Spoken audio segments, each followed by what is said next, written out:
From 1989 to 1999, the authoritative Ring magazine, which Oscar de la Hoya currently owns, annually awards the best boxing knockout of the year. So, in today's episode, we will recall the first part of these brightest and toughest knockouts.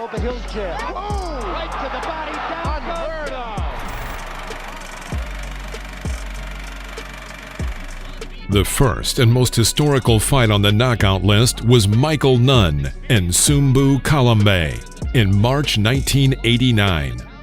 It was a fight for the middleweight title of the IBF, which belonged to Michael, who at the time was an undefeated boxer with a record of 32-0. Having a hard time bringing these guys together for these pre-fight instructions. Shake hands, good luck. Well, Kalambe speaks no English. In the middle of the ring. Nunn knocked out his opponent in the first round and defended his league title. And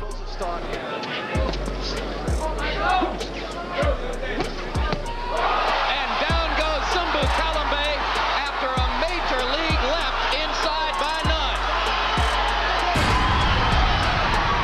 It looks as though Kalambe isn't going to be... Later in 2004, this former boxing star and champion of two versions of the IBF and WBA went to jail for a long 25 years for drug trafficking. However, he was released in 2019 for good behavior.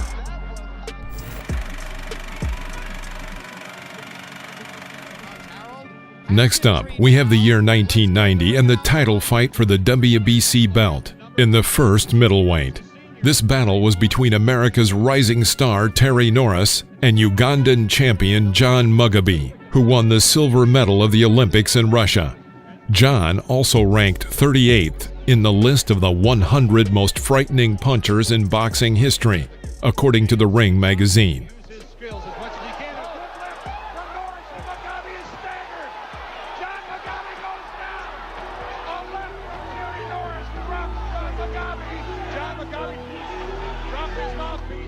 In the first round, Terry hit his opponent with a right cross, which turned out to be fatal for John, who collapsed to the floor of the ring and could not recover for a very long time. Thus, Terry Norris became the new WBC champion and held the title for 3 years, until he also got knocked out by Simon Brown.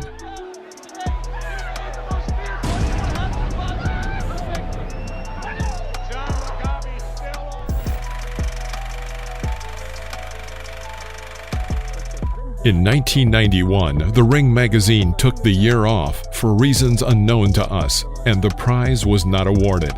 But in 1992, they decided to catch up, and immediately 2 fights were awarded the knockout prize of the year.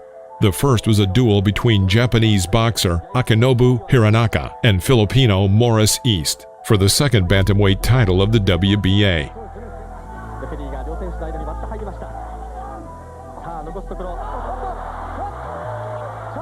After this knockout of Hiranaka, an intracranial hemorrhage occurred and he had to end his boxing career. His overall record was 20 wins and 2 losses with 18 knockout wins. According to Wikipedia, this is the highest percentage of early victories among all Japanese boxers in history.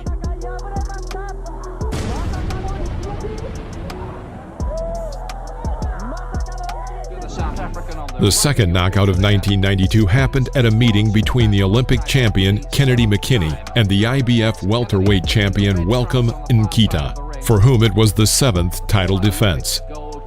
In the 11th round, Kennedy inflicted a crazy right hook that deprived the champion not only of the belt, but also of his consciousness, and the fighter balanced on the edge for some more time while doctors brought the loser to his senses.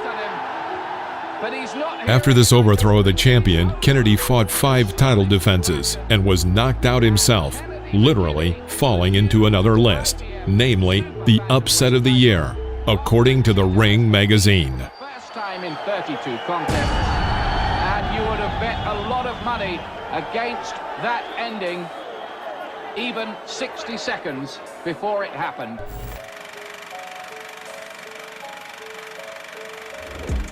In 1993, the battle of the 2 toughest middleweight punchers took place.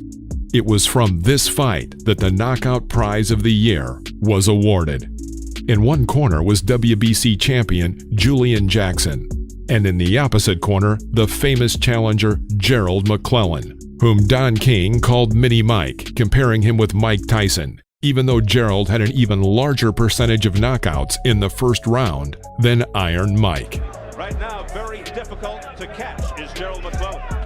Quite elusive. Low blow by Julian Jackson. Low.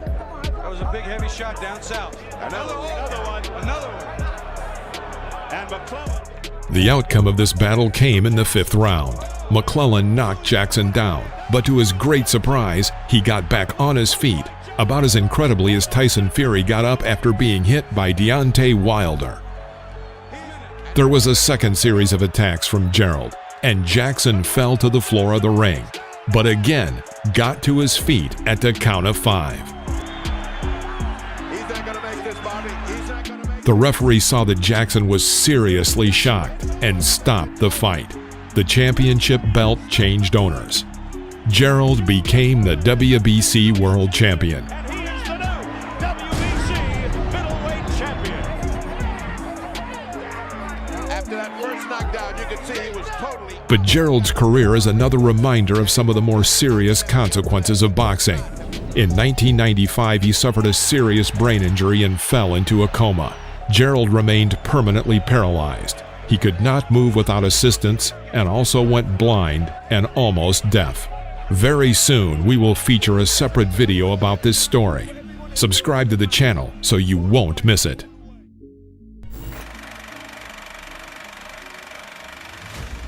(1994) Heavy hitter George Foreman, who had returned to the ring in 1987 after a decade of retirement, set his sights on the title once again.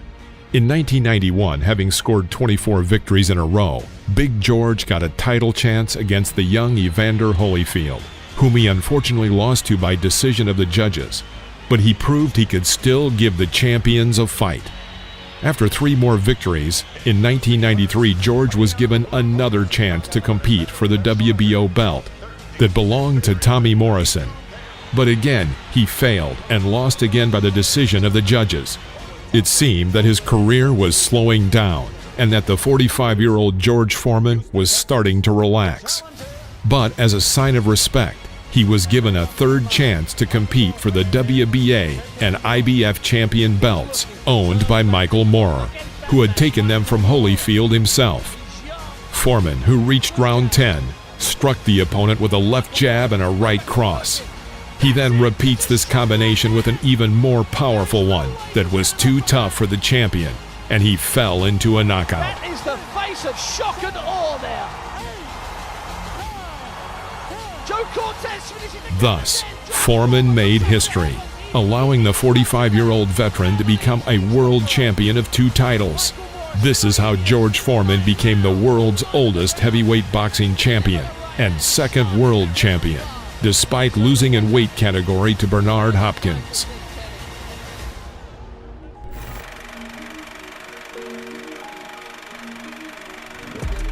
(1995) Julio Cesar Vasquez versus WBC middleweight champion Carl Daniels. In this fight, Julio knocked out his opponent with a stunning left cross to the jaw, from which Carl was very shocked and could not continue the fight. This was Daniels' first title defense, and here he lost the title of champion.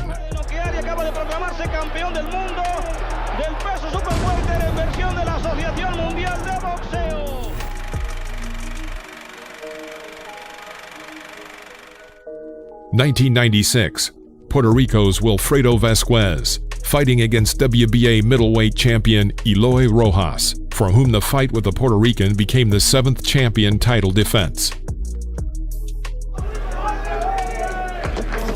tremendous stuff from Vasquez, who got through with 2 left hooks, and he's wobbled him. Is this the start of the breakthrough? Right hand. Rojas in terrible trouble, sacked against the walls. In the 11th round, Vasquez dealt a crushing series of punches, after which Rojas would have collapsed to the canvas, but the referee did him a favor, grabbing him and lowering him gently to the floor. Rojas has lost his title. title, and Wilfredo Vasquez is a three-time world champion with an explosive beginning to the 11th round that Rojas just...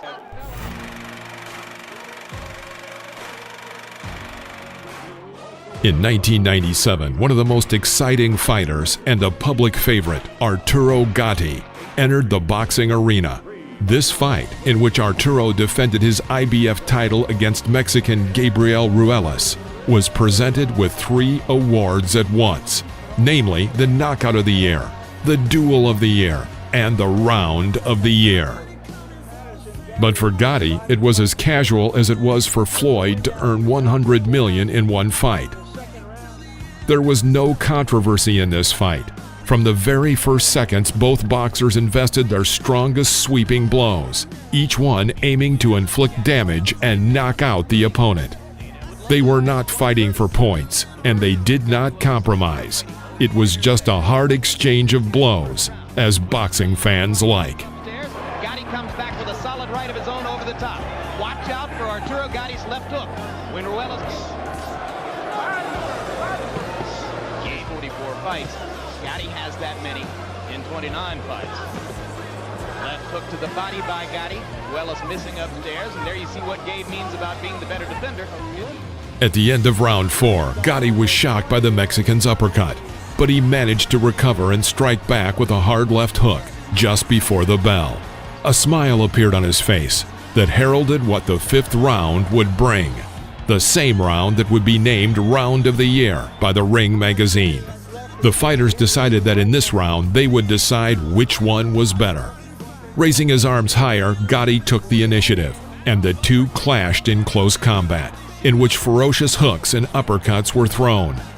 At the same time, the Mexican, due to his physical strength, constantly pressed Arturo to the ropes. And it verges on becoming a war of redemption for Gabriel Ruelas.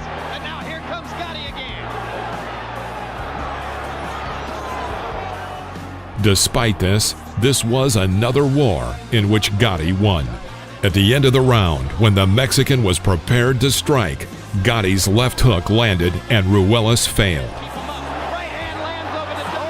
Now goes Ruelas.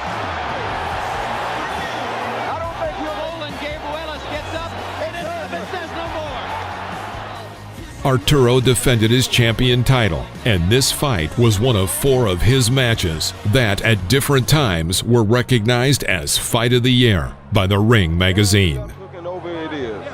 I think the body shots are really what weakened Gabriel Ruelas.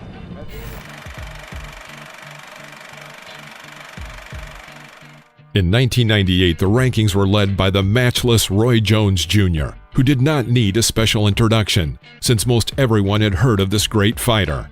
At the time, Jones was already the world champion in the WBC and IBF titles, and also had a record of 35 wins and 1 loss.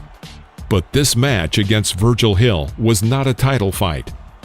In the 4th round, Roy hit a swing into Hill's core, and this hit was the end for his opponent. The referee stopped the bout, but Hill for a very long time could not get on his feet and was in much pain. Jones' hit was that strong.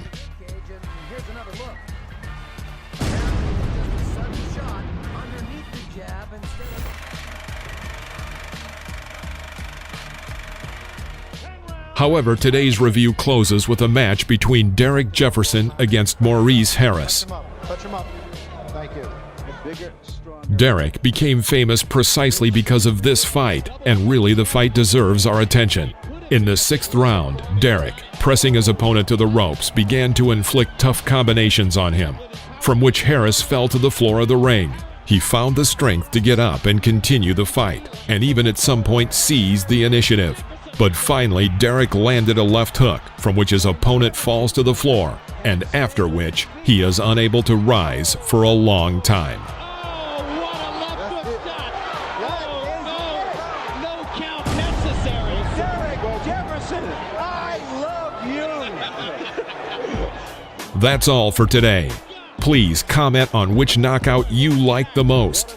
Press the like button, subscribe to the channel, and click on the bell. so you'll be the first to know when a new exciting video is released. See you next time in the ring.